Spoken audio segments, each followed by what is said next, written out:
सुनते कानों धड़कते दिलों, आप सबको हमारी तरफ से अस्सलाम वालेकुम। आज का हमारा जो टॉपिक है उस पर आप सब लोग अपने व्यूज़ दे सकते हैं। मुझे ये बताइए, दोस्त कौन सा ज़्यादा बेहतर है? वो जो कि आपको सच बताए चाहे उसमें आपका दिल दुख जाए, या फिर वो कि जो आपका दिल रख ले चाहे झूठी बोल रहा हो? जी अस्सलाम वालेकुम। अस्सलाम वालेकुम। मेरा नाम फरहान है और मेरे ख्याल में दोस्त वो होता है जो आपकी हर खामी को समझकर आपको प्यार से समझाए कि भाई ये आप में चीज़ गलत है, इसको आप ठीक करो, ना कि वो आपको दिलासा देता रहे और बाद में मज़ीद काम और ज़्यादा ख़राब हो जाए। आपका कोई ऐसा दोस्त है? जी है, मेरा एक दोस्त। क्या नाम है उसका? वकास। कहाँ होता है वकास? वो मस्कत होता है बाहर। चला ही गया मुल्क छोड़। जी ऐसे ही उसने सोचा कि आपको समझाने से बेहतर है मैं मुल्क ही छोड़ कर चला जाऊं। मैं उसको ज़्यादा समझाता रहता था, इसलिए वो चला गया। अच्छा, इसलिए वो चला गया। इधर भाई यानी कि छोड़ के तो चले गए ना, जो समझाने की बात आई। ठीक है, और कोई बताना चाहेगा?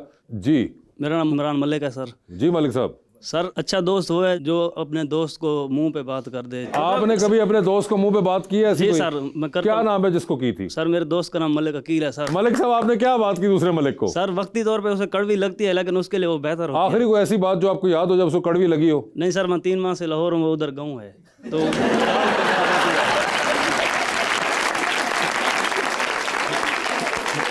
दो केस अभी तक सामने आए हैं, दोनों में दोनों दोस्त चले गए हैं दूर। ठीक है, खवातीन के अंदर से कोई बताना चाहेगा? जी प्लीज प्लीज। सर, मेरा नाम सरदार बीबी है। सरदार बीबी। जी भी। जी सर, मेरी एक दोस्त है, वो मुझे मतलब कि मेरे मुंह पे तो मेरी तनकीद करती है। ठीक है। और मुझे बताती है कि यहाँ पे तुम ठीक हो और यहाँ पे गलत हो। ठीक तो है। मेरे ख्याल में मतलब कि वो ठीक इसलिए करती है क्योंकि मैं दुनिया के सामने रिस्वा ना हो सकूं। ठीक है, मगर आपको उसकी ये बात सही लगती है या कभी नाराज भी हो जाती हैं उससे? नहीं, मुझे बहुत अच्छी लगती है ये बहुत वाली अच्छी बात। लगती है। जी। ओके, और आप भी उनके साथ ऐसे ही करती हैं? जी। और वो भी आगे से आपकी तरह रिएक्ट करती हैं या भाई कहती है कि तुम क्यों कह रही हो, तुम्हारा क्या मसला है? नहीं नहीं सर, वो बहुत अच्छी है। वो भी बहुत अच्छी है। और जी। ये लड़कियों के अंदर नजर आया अभी तक कि ये ऐसे फ्रेंड्स मिल रहे हैं जो कि आपकी भी कोई दोस्त पाकिस्तान में ही रहती है, छोड़ के चली गई? सर, वो इसी शो में बैठी हुई है। ओए होए,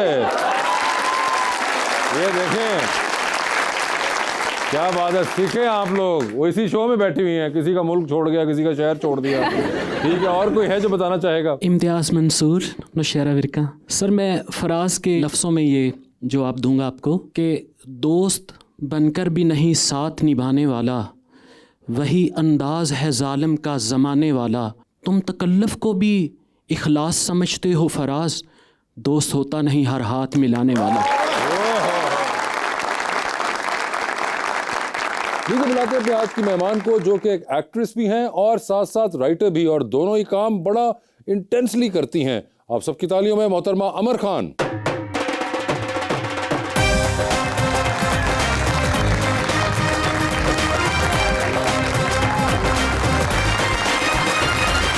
अमर, आपके आने से पहले हमने इनसे सवाल पूछा हुआ था कि क्या ऐसा शख्स आपको दोस्त चाहिए है जो कि आपको खुश करने के लिए हमेशा आपकी तारीफ़ें करे, या फिर ऐसा दोस्त जो कि उसको लगे कि यार ये सही नहीं है और वो तनकीद भी करे आपके ऊपर?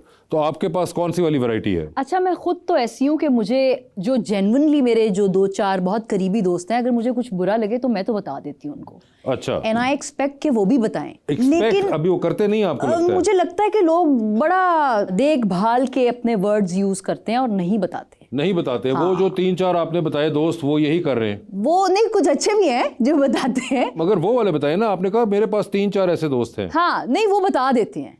कभी कभी कुछ उन्हें लगे कि ये माइंड ही ना कर जाए या दिल पे ना ले ले।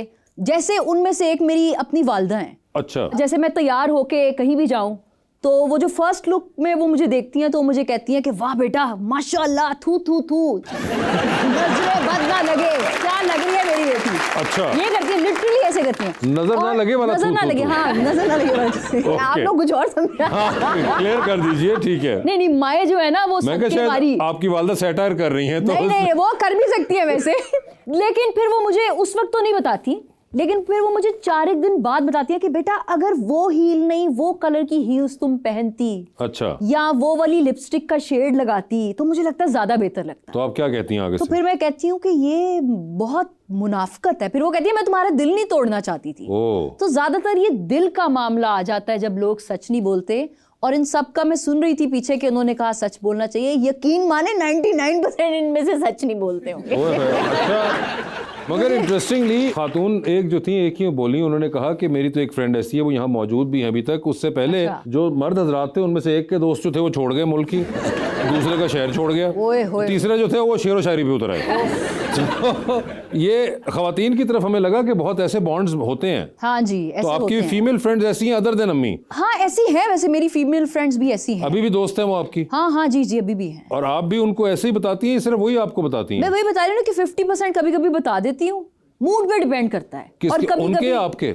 उनके भी और मेरे भी। अच्छा, दोनों के बाहमी रजामंदी से फिर कुछ वारदात होती है आपस में। ओके, चलें, ठीक है। ये एक उनका अमर का था। अमर, हमारे पास ऑडियंस के सवाल भी होते हैं। जी मैडम, पूछिए। अस्सलाम वालेकुम, मेरा नाम तस्नीम है और मेरा क्वेश्चन मैम से ये है कि क्या कभी ऐसा हुआ है कि आपने अपनी अम्मी को कहा हो कि आप ओवर एक्टिंग कर रही हैं? मैंने अम्मी को कहा? जी, आप।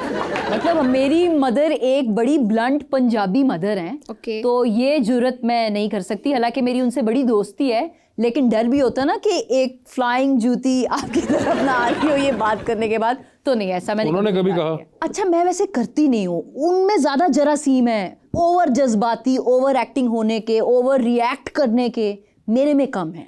अच्छा, तो मुझे इसलिए उन्होंने कभी नहीं कहा, लेकिन मैं कह सकती हूँ, लेकिन मैं कहती नहीं। ओके। वैसे मुझे एक बात बताएं, आप राइटर भी हैं। जी जी जी। तो एक्टिंग की दुनिया में तो जो चल रहा होता है वो अमूमन हमें कहीं ना कहीं से या दिख जाता है या फिर एक्टर्स खुद ही दिखा देते हैं या बतला देते हैं।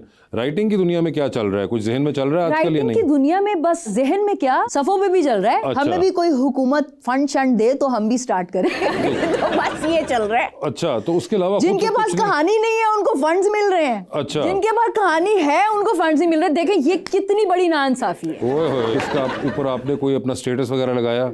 यार नहीं, मैं ऐसी हूं ही नहीं। मुझे लगता है कि ये मेरी ना एक शॉर्ट कमिंग कह ले है कि मैं सोशल मीडिया पे उस तरह से एक्टिवली अपने ख्यालात का, अपनी चीज़ों का इजहार नहीं करती। अच्छा। वैसे हूँ एज एन एक्ट्रेस, मेरी प्रोफाइल काफ़ी एक्टिव है, लेकिन वॉट एवर आई थिंक शायद उसको मैं नहीं मुनासिब समझती कि हर चीज़ को जाके आज मैंने डकार कितने बजे मारा, ये नहीं आज करती आप? मैं ये नहीं करती। तो ये तो बड़ा आम, आप तो एक्टिंग की दुनिया में तो सब कर रहे हैं, बल्कि एक्टिंग ऐसे क्या ही हर दुनिया में कर रहे हैं, मगर ऐसे ही। एक्टर्स भी कर रहे हैं। बिल्कुल ऐसे ही है। तो आप दूसरों के डकार गिन रही तो होती हैं? मुझे अच्छा गिन नहीं रही होती, मैं तो बड़ी खौफजदा हो गई हूँ वासे आजकल के दौर से, क्योंकि क्यों? मुझे ऐसा लगता है कि जब आप इतने नामी ग्रामी, इतने अच्छे अच्छे बेहतरीन मयार रखने वाले लोगों को कुछ बहुत मीडियोकर और एवरेज चीज़ें करते हुए देखें, तो आपको अपने लिए डर लगता है कि आप कहाँ स्टैंड करते हैं और आप किस खेत की मूली हैं, और आपको मजबूरी में आके भी इस तरह से चीज़ें नहीं करनी पड़े। मगर मजबूरी क्या फाइनेंशियल होती है या just the idea of getting validated? I think financial भी होती है, और वैलिडेशन मुझे लगता है रेलेवेंट रहने के लिए एक अर्ज आजकल फील हो रही है। आप सुने ना, अवाम में भी निकलते हैं तो अवाम के मुंह पे भी, होंठों पे भी एक लफ्ज़ है कि आजकल क्या चल रहा है, कौन सा बंदा चल रहा है। तो बंदे को चलना नहीं चाहिए, बंदे को तो जीना चाहिए। बंदा मशीन बन गया कि हर रोज उसे कोई ना कोई वायरल कंटेंट हाँ, तो मगर फिर बंदा क्यों चलने के बारे में सोचता है? बस उसे लगता है वो लेफ्ट आउट, पीछे ना रह जाए, उसे लगता है वो नाकाम ना रह जाए। आई थिंक वो एक फाइनेंशियल प्रेशर भी होता है कि everybody is irreplaceable in today's time, तो उन्हें लगता है कि हम बहुत पीछे रह जाएंगे।